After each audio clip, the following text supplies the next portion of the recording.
to heat up your frozen dinners, grab your TV tray, and settle in for another episode of the Plus Platoon, your podcast for all things Disney Plus, brought to you by Disney Plus fans. Watch along with us every week as we cover all the new, the old, the good, and the bad on Disney Plus. So put down that remote, don't touch that dial, and welcome your fabulous Plus Platoon host.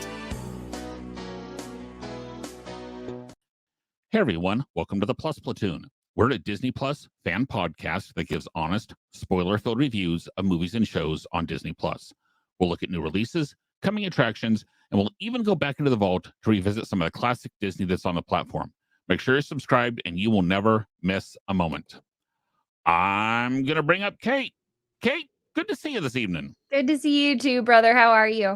I'm on Christmas break. I can't complain that much. That's fair. That's fair. Well, it's going to be like really, really cold coming through. So it sure is. There is that. So next we've got Peter. Pete, no, it's cold air back, by the way.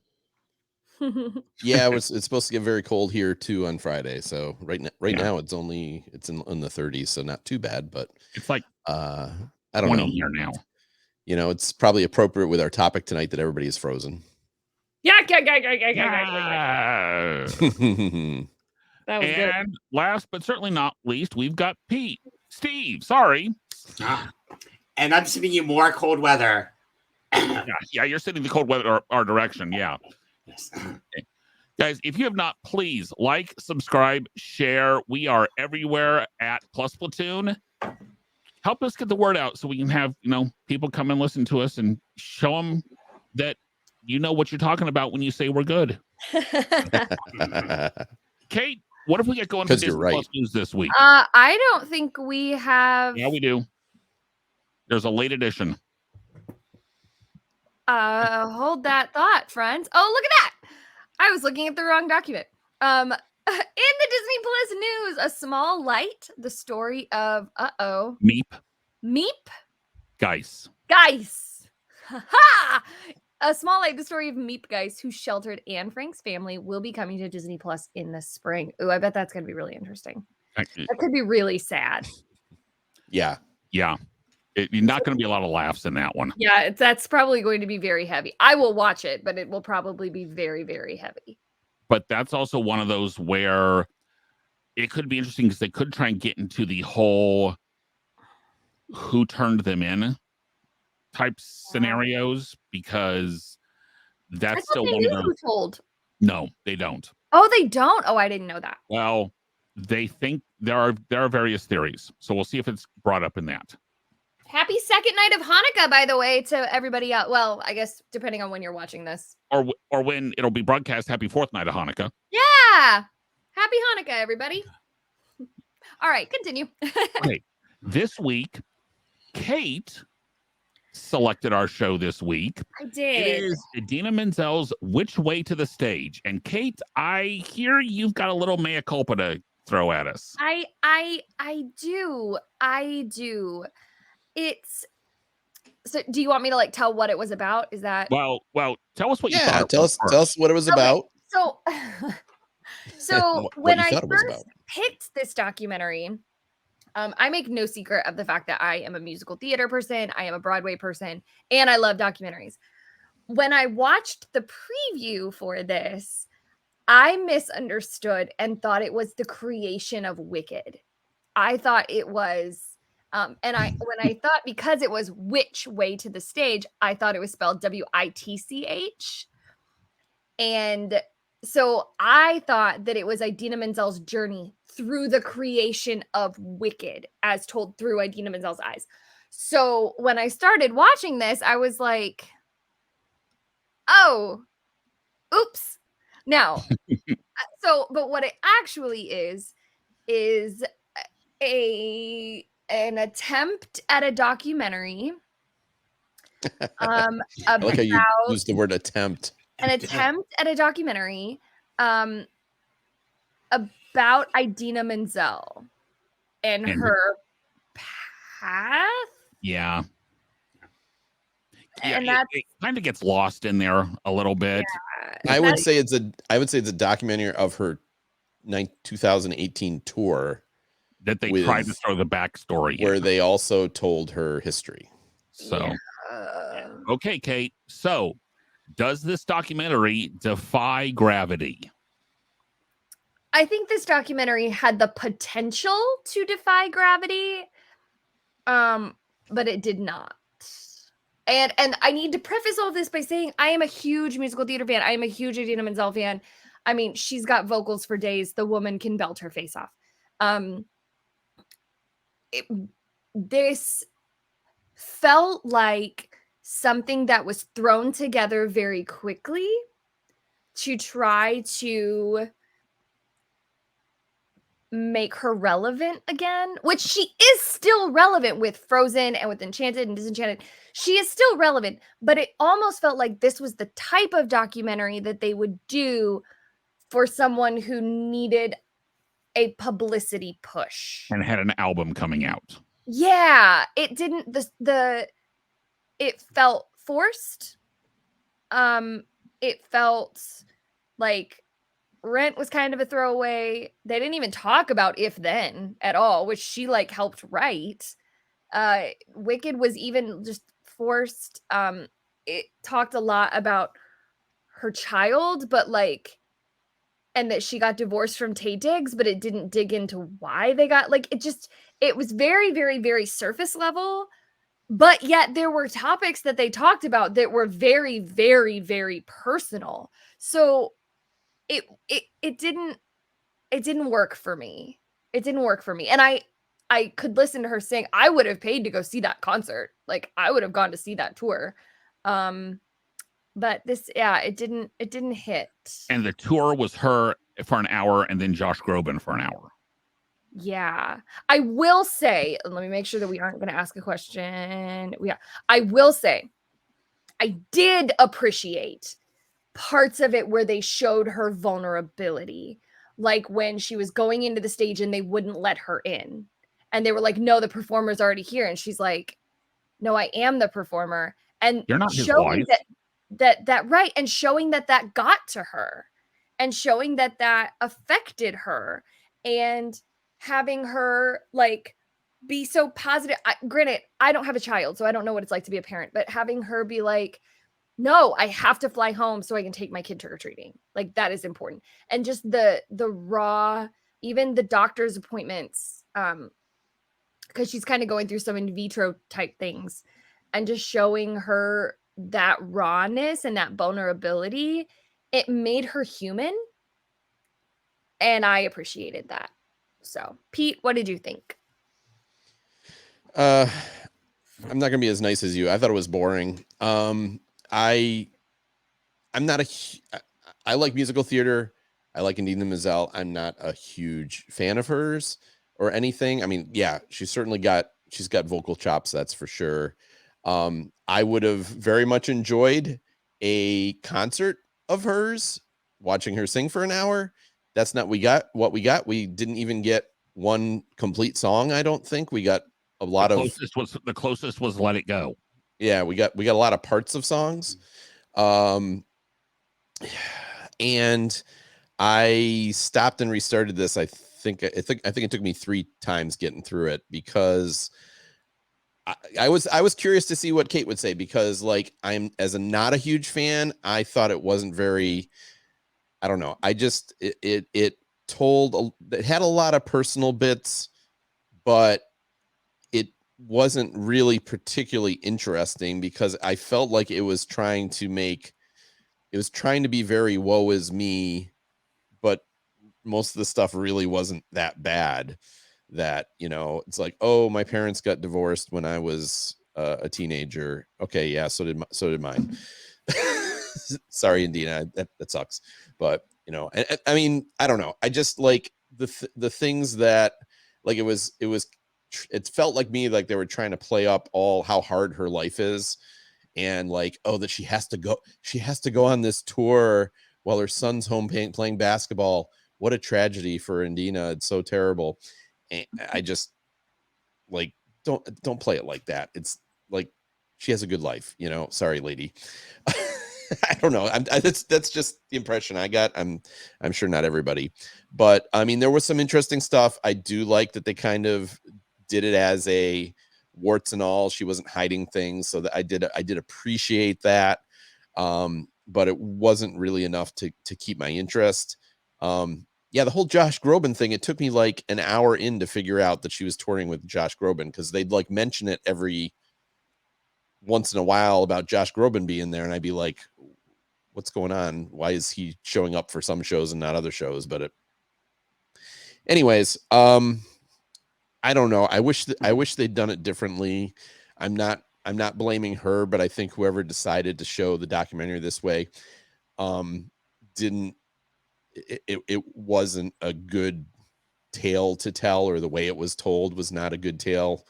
I think there were interesting parts to her life, but I just don't like the way it was shot. So it does not defy gravity for me. What about you, Steve? I agree with both you and Kate. It does not defy gravity. I found myself watching it, and then I had people come in, and I stopped. And the only reason why I went back is because we were watching it for this show. I felt like it covered too many subjects, and like Kate said, it gets to the surface level. If they picked a few more and went deeper into those and stuck with those, I think I'd been a little bit more interesting. And like you, Pete, said, it was always like little snippets of songs, and you're expecting to get the full version and maybe a backstory to it, and that never really happened. I was reading how it was interesting. The Frozen Let It Go got a big, huge portion, considering where it's showing on, sort of like here's an extra push. Yes. And like Kate, I like musical theater. I have seen her perform live, and she's okay for me. She's definitely one of those belters, but it was just okay. Derek, what do you think? It didn't crash, but I mean, it was fine. I guess I made it through once. The musical highlights were the best part. It made her seem, I don't want to say self-centered, because I mean every Broadway actress has a little bit of that. You have to have a little bit of me-itis, because in order to keep going in the industry. But yeah, okay, so she's chosen this career and she's chosen this lifestyle, and we're supposed to feel sorry for her missing her son's basketball games, like Pete said. I didn't buy it. This was not I guess technically this was a documentary because they filmed stuff that happened. I was expecting and hoping for go deeper into Rent. Go deeper into, okay, yes, this was my first Broadway thing, and the author died the first day, and it's where I met Taye Diggs. That's literally all they did for Rent. It's go into Rent. Go actually, if you're going to tell me which way to the stage and how she made her career on Broadway, tell me how she really made her career on Broadway. Yes, agreed. So I mean, talk me through the audition process for your first Broadway show. Tell me what it was like to work, like actually tell me what it was like to work with Jonathan Larson and then have him pass away. Like, what was it like to be in the room when, like, just take me on that journey with you. Not just, they told us to come to this theater a little later because he had died. Yeah, like, tell me what it was like to sing No Day But Today after he had passed away. What was it like auditioning for Elphaba? How, like, tell me more about originating a role, which she said that she was like doing an original role. I was like, didn't you originate Maureen in Rent? Didn't you originate Kate in The Wild Party? Didn't you, like, this was not her first original. Glinda or Elphaba was not her first original role. No. So it's totally what you all are saying of either this needs to be about her Broadway career or her tour and like a dose of her kids. But there was, I mean, I've met Taye Diggs. Taye Diggs was very kind. Tell me more about what it was like to be married to another Broadway actor. Tell me more about about Rent and about what it was like to go from singing at bar and bat mitzvahs and having 2 people show up at a bar when you're having an album release to opening a Broadway show. Tell me about that journey. That's what I thought. Well, I thought it was going to be about Wicked, but that's But what also, yeah. I fully expected at the end to see, and you can now buy the album Idina live oh yeah, because there was an album that she made for this. I want to know why they waited 4 years to bring this documentary out. yeah. Yeah, that also was surprising because when This was it didn't say it 2018. on there, but it was a 2018 tour. The comment I want to make is actually maybe a year ago or so, I watched a documentary about the musician Pink. And it's called All I Know So Far. And it's very similar in that it was about her, whatever year it was about her European tour, but it was a lot of it wasn't a lot of the actual show. It was a lot of behind the scenes stuff with her kids and her husband and everything like that. And it was so much better than this was. And it's not that I'm like some huge Pink fan. I do like her music, but like it was just much more interesting because it went more into depth of the behind the scenes. And I think the problem with this was that it tried to be 2 things. It tried to be a history, a biography, so to speak, and then also a documentary of the show. And by doing both, it was kind of, it didn't go deep enough into either of them. Yeah. Maybe. Yeah. And as I said, Yeah. and the Pink one, I highly recommend it if you like Pink at all. Very interesting. And she does very aerobatic performances. Pink does. She goes up on like silks and things like that in her show. So they show some of how that's all rigged and everything. But it was just I don't know. I felt like this was just even though she got into some emotional, personal stuff, it still felt super surface level. And I don't know why. The Taylor Swift documentary is also very good. Miss Americana is another one. Mm-hmm. But I will say I didn't like the Beyonce documentary. It was terrible. It was not good at all. Okay.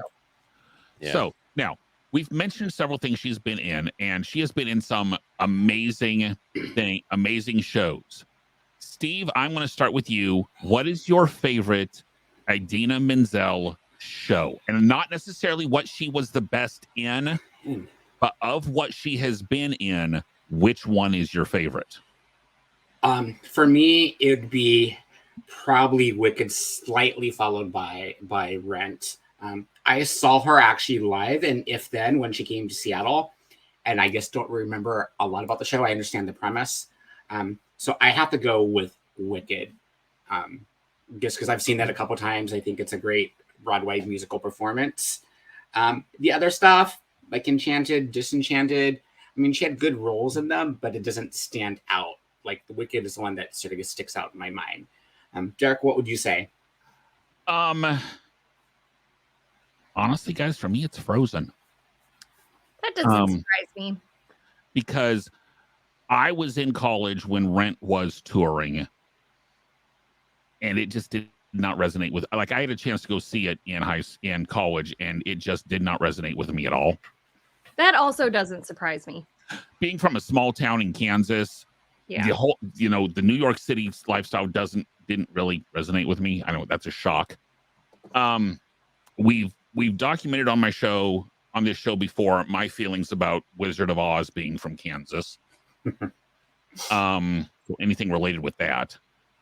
But to me, I mean, the strong song that she sings, and I would even go include Frozen 2 on this one, just because the music's very good, but the message of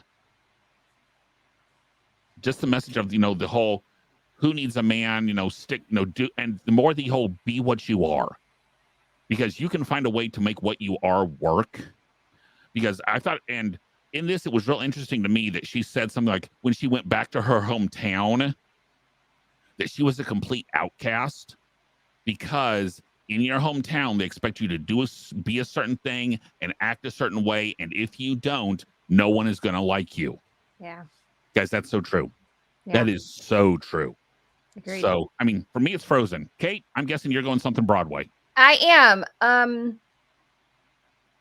Oh shoot, what was I gonna say? I had something that okay. So yes, my answer is Rent, but I have a caveat to that because I have seen Wicked 3 times, I think, and something bad has happened every single time I've seen it. So I don't have a great relationship with seeing the show Wicked. I love some of the music. Rent is is to my generation what Hair was to the 70s, 60s, 70s. I loved Rent growing up. I didn't know what the heck I was singing about because I started learning about Rent when I was a freshman in high school. However, I do have big beef with the fact that that high schools do Rent. High schools have no business doing the musical Rent. No, They I was thinking that in that last scene, it's like, really, No, this high school's they doing have Rent? zero.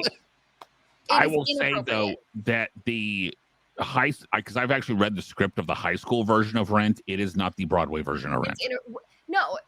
I think in Rent Light, like Angel dies from diabetes or something. It is not. No, she still dies from AIDS, but it's not nearly as. There's some of the stuff's not nearly in your face. It's just, but to be fair, when you take away the things that make it in your face, it takes away from Rent.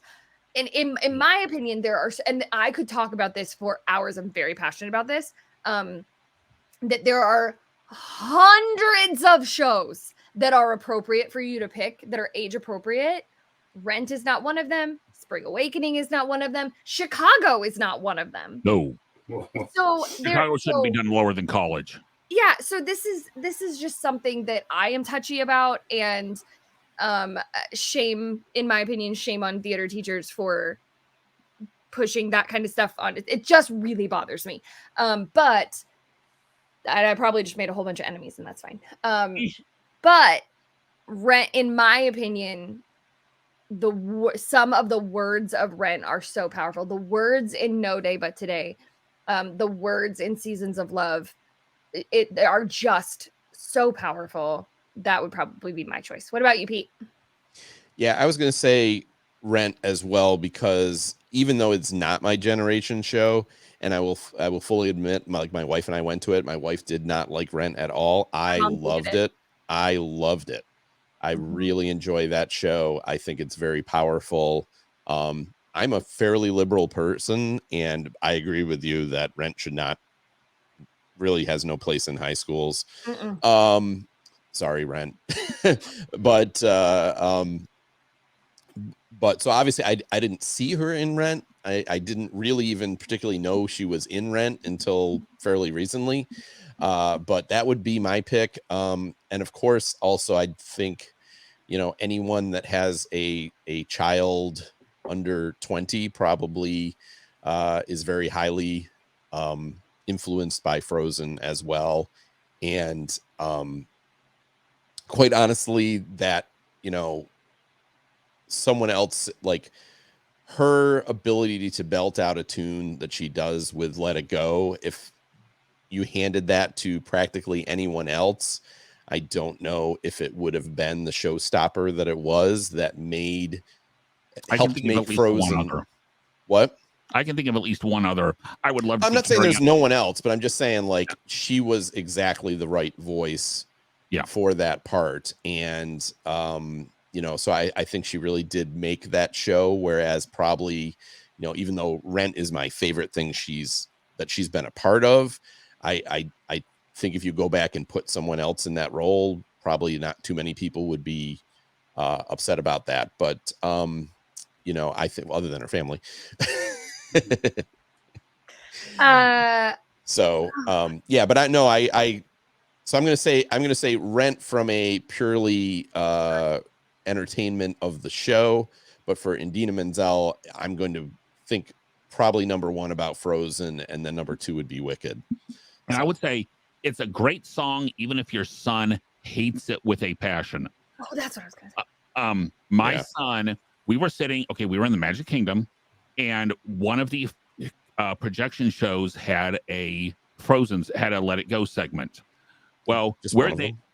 well, okay, it was the Once Upon a Time, I think, where it Yeah. actually shows like most of the song. So my wife and I are standing there watching, and it's we've been there. We were there at Park Open. It's almost park closed. We turn around. My son is sitting on the sidewalk, head in his hands, plugging his ears. And I'm going, dude, what's wrong? Do we need to go? I hate this stupid song. Cool.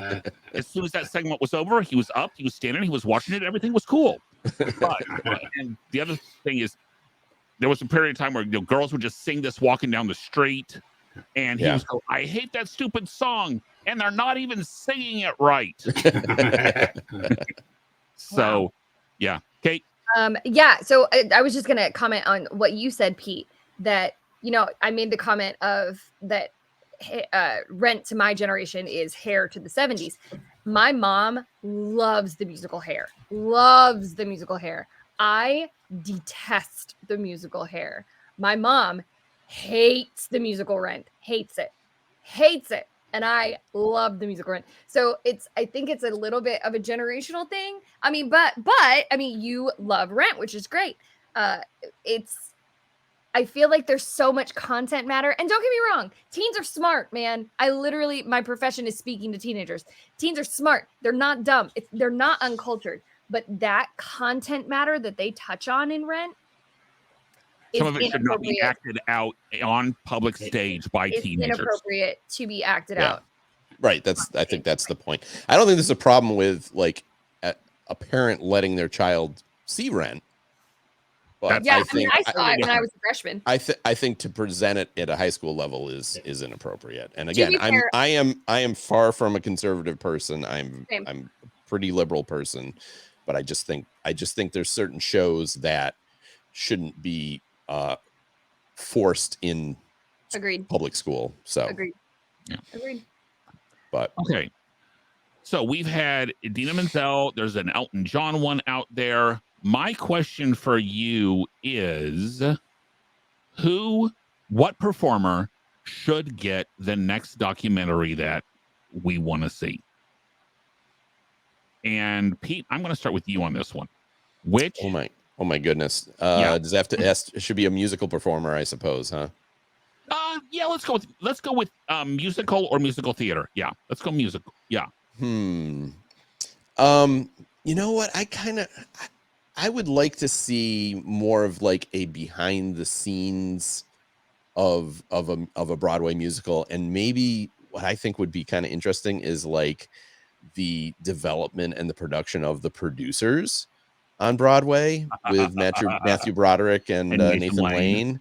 I think if someone made a documentary about how that show was developed and showed behind the scenes about it, I think that would probably be very funny and very entertaining. So that would be, I think, a very interesting documentary. I think for the most part, like a problem with a performance like this, as I said, I don't want to fault Idina in this performance. She was, or in the show, I think she was really just being herself for the most part, and I don't fault her doing that.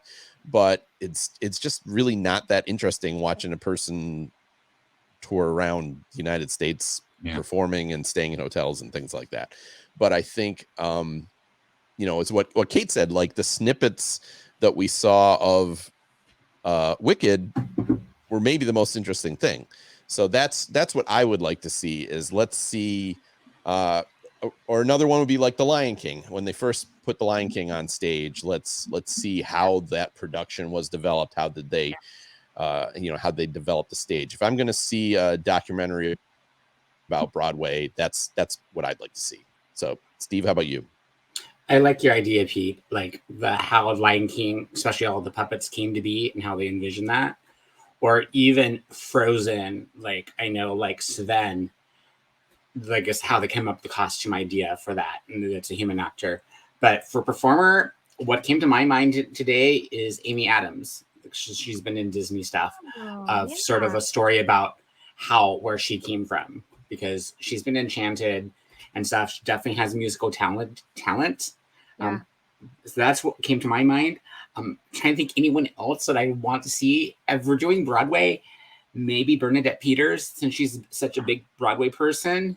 I mean, I know she's been in like some iconic roles, but that's what I'd go with.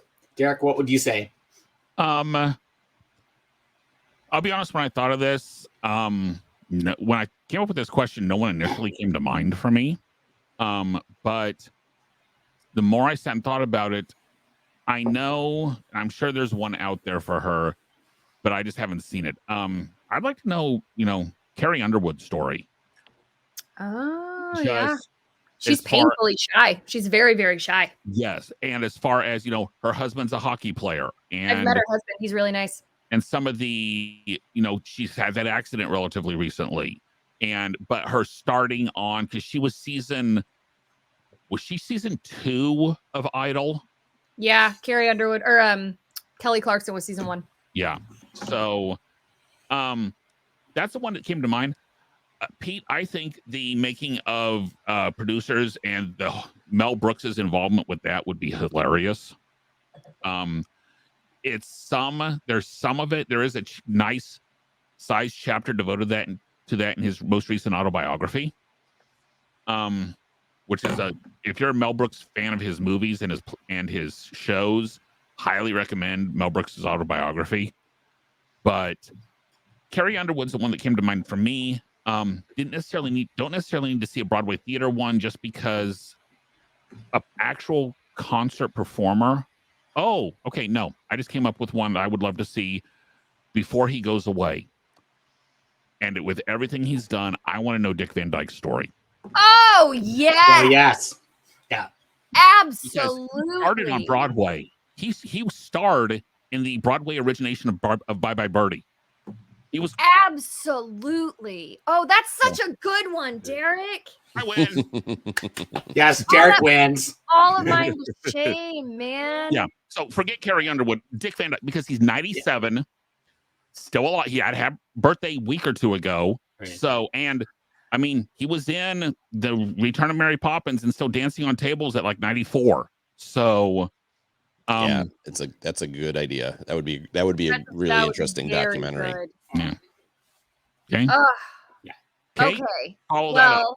I can't top that because that's brilliant. But as you all were, I had one that immediately I was like, this is who I would do. But as you all were talking, I was like, oh man, I would love to see that. Oh, I'd like to see that too. So I made a tiny little list. If we're going movies, not Broadway, Meryl Streep story, like how Meryl, because she's just so brilliant. I just would love to know her backstory and like where she came from. Whitney Houston. I'd love to know. They're doing that. No, that's going to be a docudrama, but yeah, there's a movie. It's a biopic. But and Julie Andrews, who's just a goddess among us. But if we're going Broadway, I have two. I want to know the entire story of Lin-Manuel Miranda, who, if you don't know who Lin-Manuel Miranda is, he's created Hamilton. He created the music for Moana. He did a lot of the music for Coco. Is that right? No. Encanto. Encanto. That's what it was. Encanto. Yeah. He did In the Heights. He did In the Heights. I would love to just have a whole like a 2-hour documentary on being an immigrant, like coming over to America and how he learned about music. And he's not an immigrant. He's from Puerto Rico. He's American. He's an American citizen. I thought he was from Dominican Republic. Oh, no, he is from Puerto Rico. You're right. Technically not an immigrant. You're right. But still, and then my other one, and this is a little bit niche, but I would love a documentary on Andrew Lloyd Webber. Andrew Lloyd Webber has I could see that. He's created Phantom of the Opera, Sunset Boulevard, Josephine Dreamcoat, Cats, just so many, Jesus Christ Superstar, so many blockbuster.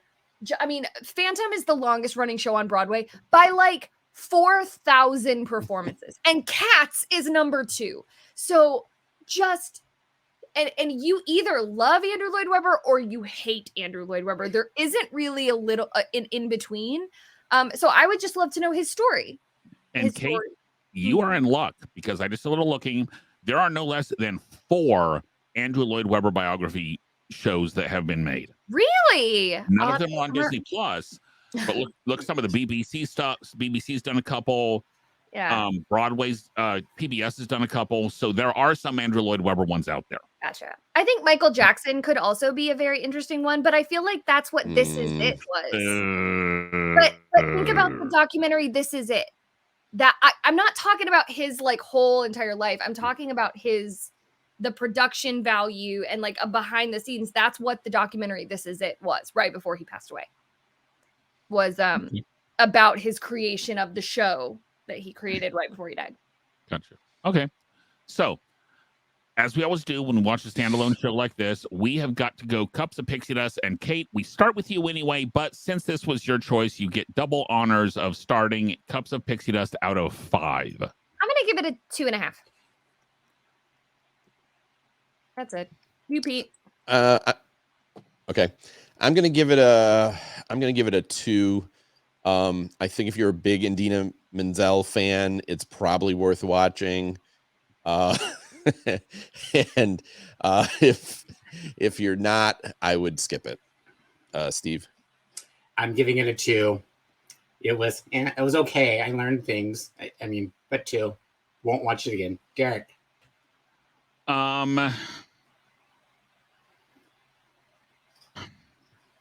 came into this evening thinking a 2.5, but I can't. I got to go with 2.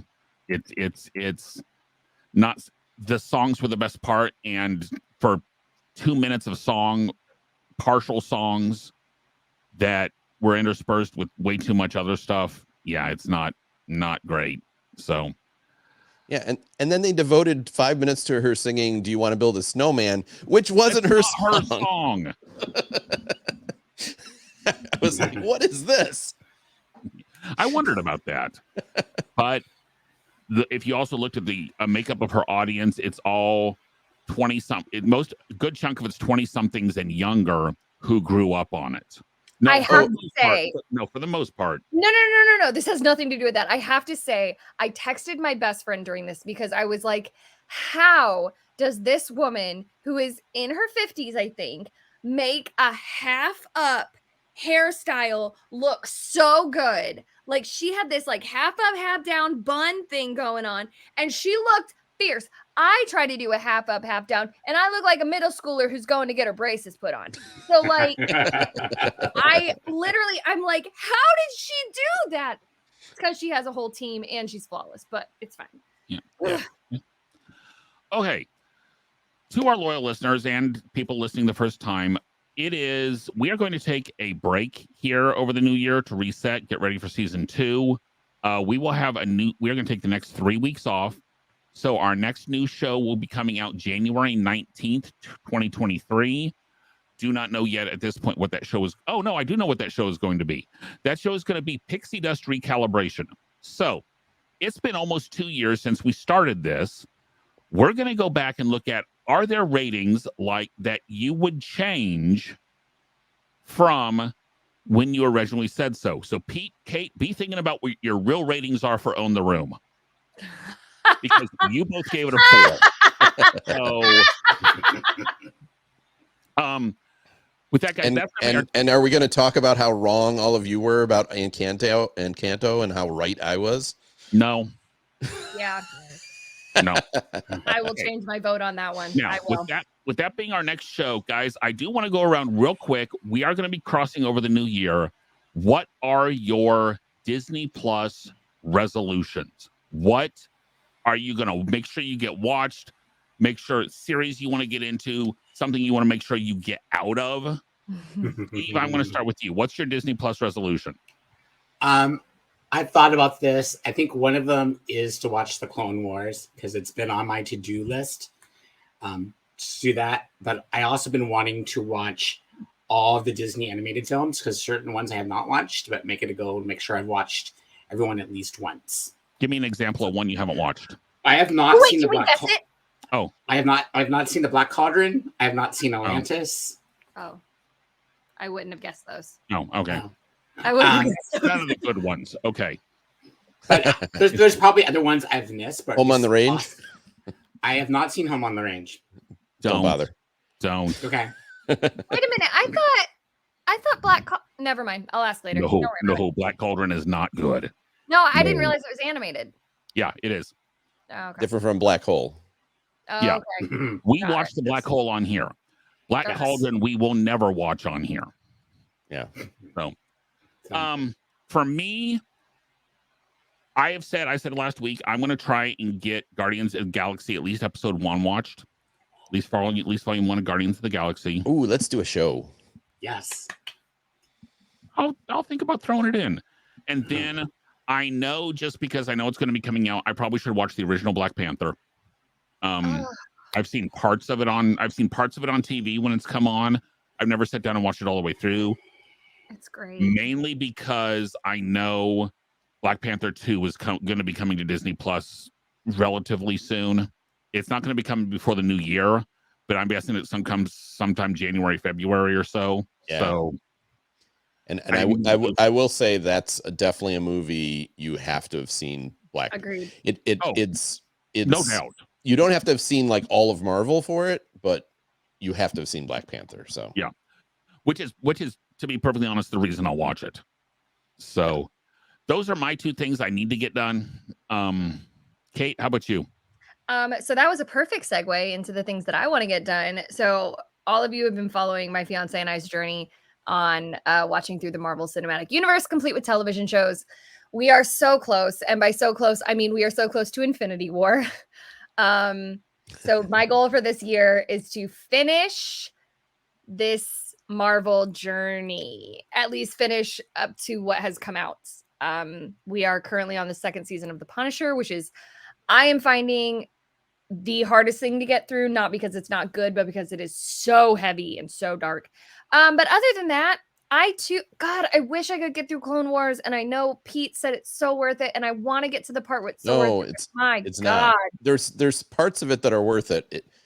I would 100%. And Gina and I have talked about this. We should set up 20 episodes that you should watch of Clone Wars, and it's because it's 130 some episodes, and it's way too much, and a lot of it is very mediocre. Yeah, to be honest. So, but other than that, I would like to dive more into what documentaries are actually on Disney Plus, because I haven't really dug a whole lot. I haven't really looked, so I would like to do that. Pete? So what I'm hoping to catch up with in our month off here is some of the shows that we watched the first season and we liked, but then we just haven't had the time to go back and revisit. So I would like to see The Mighty Ducks. I did see High School Musical, but I also like to see The Mysterious Benedict Society. I did enjoy that when we were watching it. The first, I probably liked it the least of everybody, but we haven't. Well, I know Sam and Kate both really liked it. And so I kind of like to. I'm kind of hoping to get those in while we have this little break and catch up with those 2 series. I think not so much Big Shot, but my wife liked Big Shot, so I may end up getting stuck watching that too. And what we're going to do, Pete, is we're actually in our new season. One of the first 3 or 4 episodes is going to be a season catch up. It's going to be, we're going to review the 2nd season of Mighty Ducks, the Mysterious Benedict Society, the High School Musicals. Woof. If we get a chance, the Santa Claus. No, and it's going to be whoever has watched them will talk about them. Got it. So at minimum, pick one that you're going to want to watch and try and get through it, or at least skim some of it a little bit. But yeah. And guys, I want to bring Gina in. Gina, our producer. Gina, what's your Disney Plus resolution? So after I went to D23 and watched the National Treasure people, I kind of want to watch that National Treasure show. I think I'm going to give it a shot. After meeting those people, I was like, oh, they look pretty cool. It looks like it's going to be a different kind of storytelling, and it's going to have some of the solving the mysteries. So National Treasure, whatever the underscore title is, I don't know, but the series of National Treasure. Okay. Was that the same time that you saw the Mysterious Benedict Society panel? Yes. So cool. It was like every 5 minutes. We watched the first 2 episodes of National Treasure. That's all that's out so far, and it's pretty good. So good to know. I'll binge it. Yeah. I'll wait and binge. Okay. Awesome. So that's mine. Well, guys, thank you so much for being with us this season as we have, developed things. We've had members transfer out. We've had members transfer in. Love to have had Welcome, Steve join us. Welcome. But guys, we would not do this without all of you. And we love so much the fact that you enjoy listening to us every week. Why we do it. So with that said, guys, as I said, our next show is January 19th. If you have not already, please like, subscribe, share. If you've got suggestions, email us at plusplatoon@gmail.com. We respond to everything, even if it's just a, hey, you all were wrong. I'll respond to those, which, knowing me, I'm used to hearing that I was wrong. So guys, with that, everyone have a fabulous holiday season, a happy new year, and we will see you January 19th. Yes, please come back. Please come back Please and come bring back. friends. Come back. Bye, Happy everybody. holidays. Bye. Happy holidays. Thanks for watching this week's episode of the Plus Platoon. Be sure to subscribe to the Plus Platoon podcast to keep getting great content each week. Then head over to Apple Podcasts and leave those 5-star reviews as they help make the Plus Platoon visible to even more Disney Plus fans. Also, go to YouTube and like and subscribe to the Plus Platoon channel, where you can watch all future episodes live. If you have a question for the Plus Platoon, please send us an email to plusplatoon@gmail.com or connect with us on Facebook, Twitter, or Instagram @PlusPlatoon. The Plus Platoon is a Disney Plus fan podcast and is not affiliated with the Walt Disney Company or the Disney Plus streaming service. All opinions expressed on the show are solely those of the individual hosts and in no way reflect the views of the Walt Disney Company. Thanks for watching, and be sure to stay tuned for next week's episode because the Plus Platoon is to be continued.